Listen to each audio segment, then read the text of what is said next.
In this video, I'll be giving you some insight into the coming solar eclipse new moon in Sagittarius on December 14th. How is this exciting new beginning affecting you?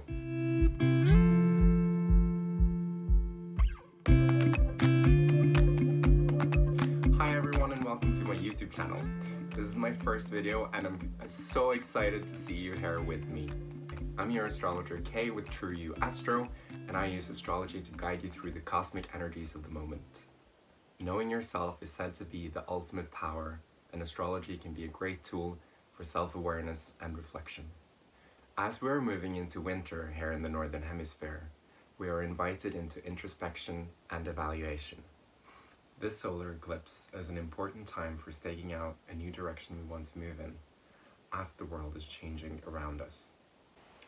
The eclipse chart is quite mixed in its energy, and while there is a lot of energy wanting us to move forward, and we might have a lot of impetus to do that right now, there are some indications that not everything is revealed and that some things could happen that will illuminate information that will affect where we want to go. In other words, there is yet some truth to be revealed. First of all, I'll be giving you a little intro into new moons in general. Then I'll go into breaking down the new moon solar eclipse chart for you. We use in astrology these two manifestation points every month of the new moon and the full moon. And that's sort of the interaction between the sun and the moon. So there's a peak, and then there's an end and the beginning of a new lunar month, as we call it. The full moon, of course, is the peak, and that's when, you know, it's a completion, it's a blooming of the energies of this the current month. And then there's the new moon, which is it's when the moon goes dark. So it's when the sun and the moon are together in the same sign, in the same degree of the zodiac, in the same degree of the sky, and this is when the moon goes dark. So it's also called the dark moon. And what does this mean? It means that the new moon is sort of like, well, first of all, the meaning of the sun is, it's seen as our conscious goal. It's our energy, it's our, it's our personality, it's more of this, our conscious efforts and direction, whereas the moon is seen more to represent our subconscious mind, our emotions, our needs. It's associated with the body. And so the sun is also, seen as the ruler, it's the king, it's the center of the solar system. Whereas the moon is more, well, you could say it's the queen, but it also represents the masses, the people, the congregation. So the ruler is, the sun is kind of like, saying this is where we want to go, and the moon kind of carries it out. So I see the moon as this important point of manifestation of events here on Earth. So that's why these 2 points of the sun-moon cycle are so important.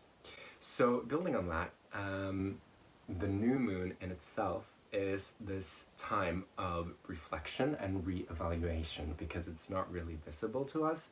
So it's not really a time of manifestation for something that is happening right now, but it's more of this, like going into yourself, feeling in, of course, in the area of your chart being triggered by the current new moon, and see and think and feel, where am I going?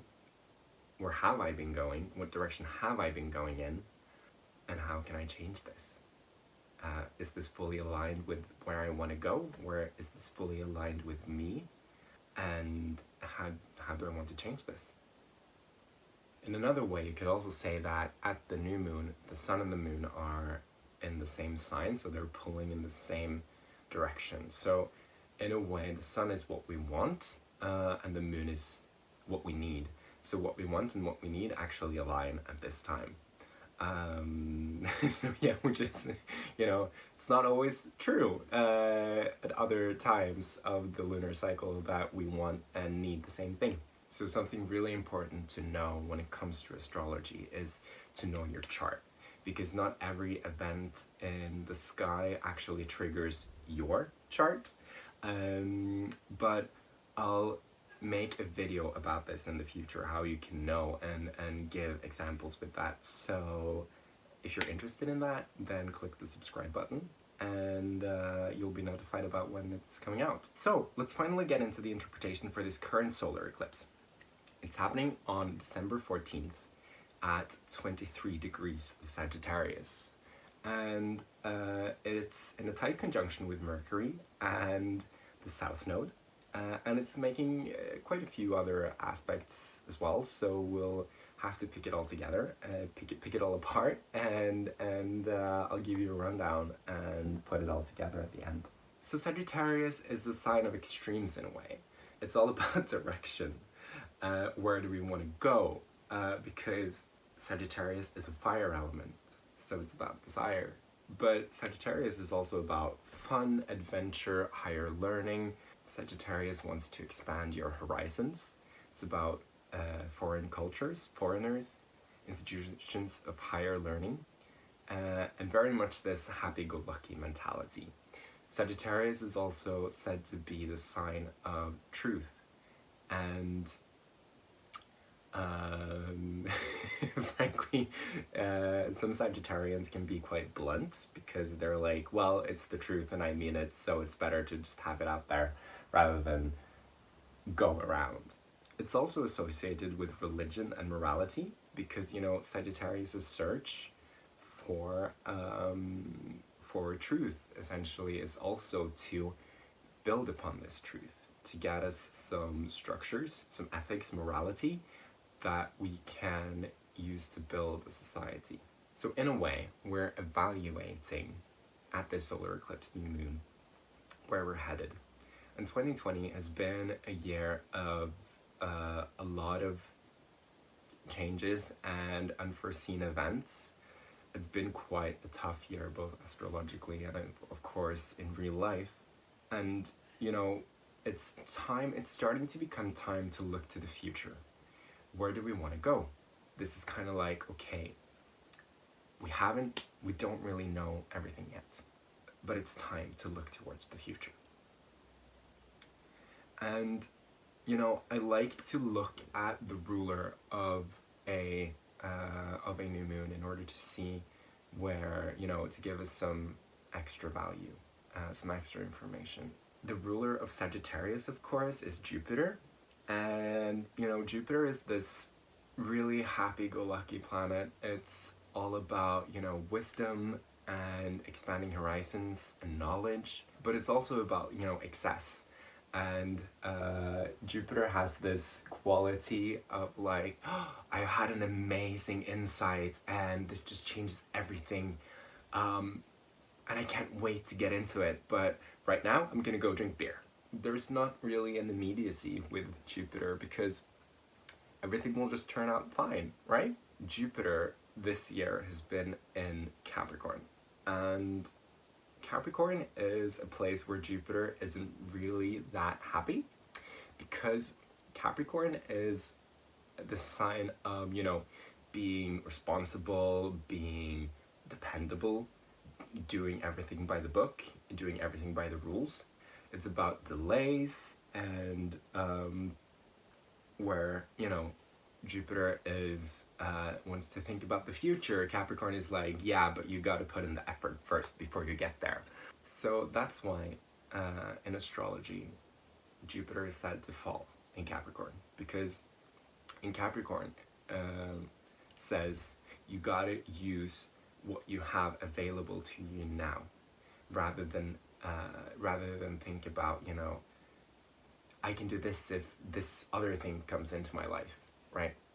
So Jupiter in Capricorn is like, you gotta make do and build the new future from what you already have available to you.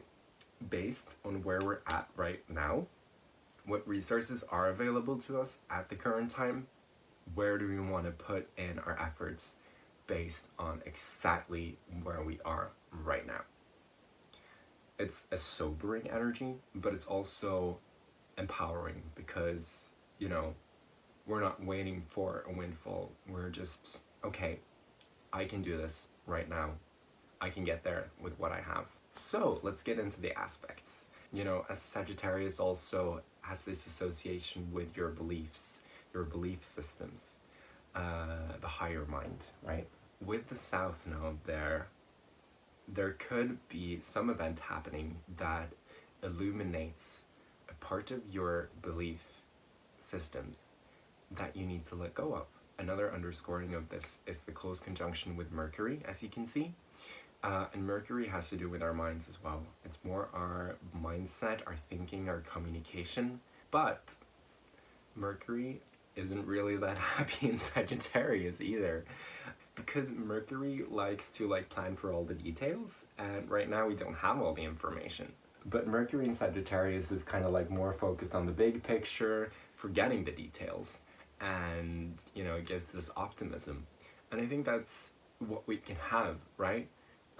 Sober optimism for the future, essentially, is kind of the big theme for this new moon. Another important thing that you might have been feeling for a little while is the square to Neptune.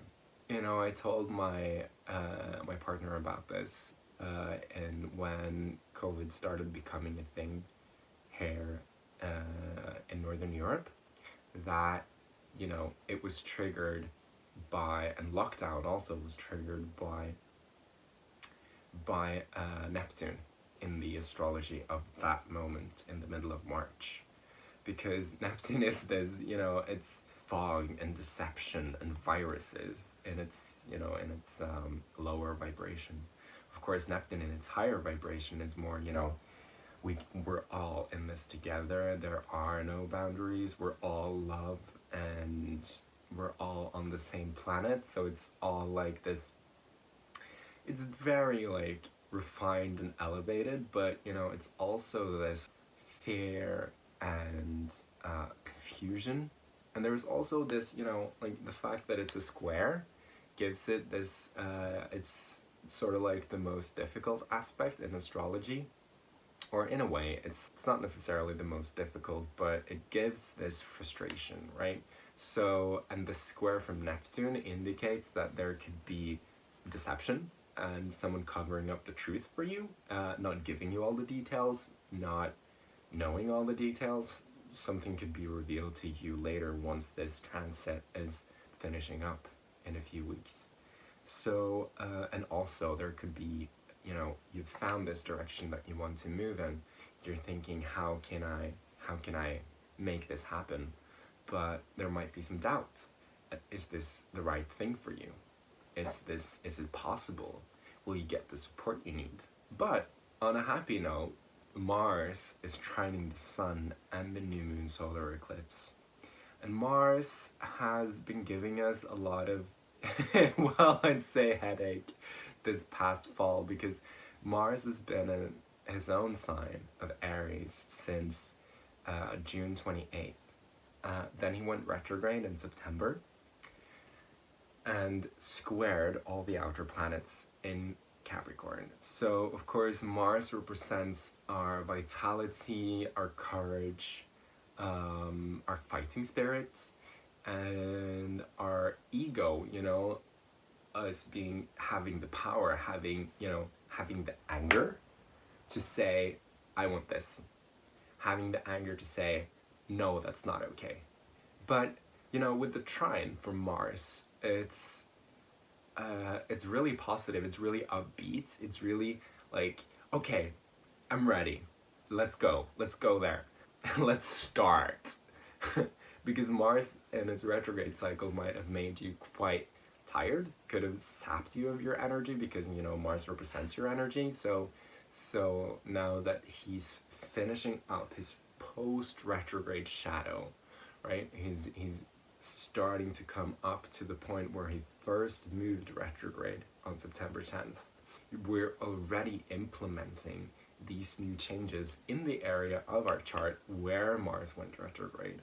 So now this new moon solar eclipse is giving us added energy to keep that going.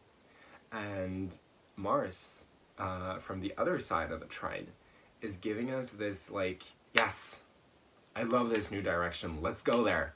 Yeah, and there are two minor aspects that I thought I'd just mention as we're starting to finish this up. And that's the semi-sextile from Pluto. And a semi-sextile, of course, is a minor aspect, but it's exact. So we might feel this even though it's more minor.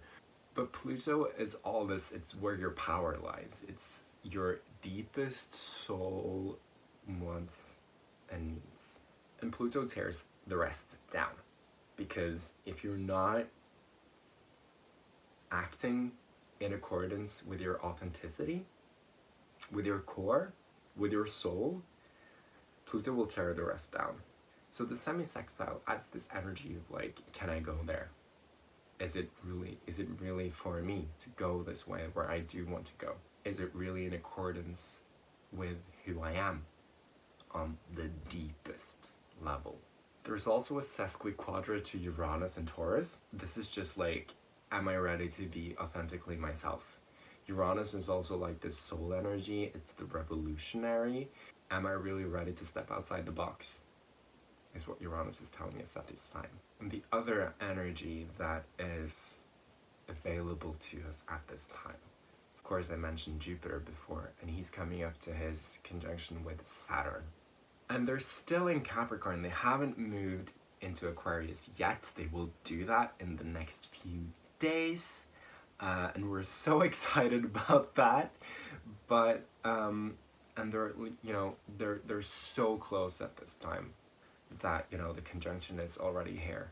But they're in this really, and you know, just a sneak peek on what I'm going to be talking about in a coming video on the Saturn-Jupiter conjunction. It's this, you know, this is really like where we're going for the future. Of course, Jupiter is this, like, as I've been talking about, perspective. It's the visionary, it's where do we want to go on like the grand scale. And Saturn gives us the discipline to like actually get there, which we need, you know. Jupiter on its own can be just like high dreams, high flying dreams that are not grounded in reality, but Saturn gives that, you know, very harsh dose sometimes of reality. Oh, it's kind of like the backdrop for just like the solar eclipse new moon, that they're also in a sextile to Venus. So I think this is, you know, the sextile is considered this opportunity aspect, and with Venus it's with that things will turn out. You'll get the support you need, even though you can't necessarily plan for that. There's opportunity to do that. You do get that. So in summing up, this is an important time for thinking about where we want to go, and evaluating, and if something from the past comes up, it's moving out, most likely. We're wanting to find this new direction, we're wanting to go somewhere with optimism, but there's this, you know, okay, we have to take the current world situation into account and do the best with what we have and put in our best effort. There is some warning in the square from Neptune that we might not have the full picture, so don't make anything concrete plans yet, but you're allowed to dream realistically, but also with optimism. Finally, I wanted to say thank you for watching my video. I hope I was able to provide some valuable information to you, and happy new moon solar eclipse. See you next time.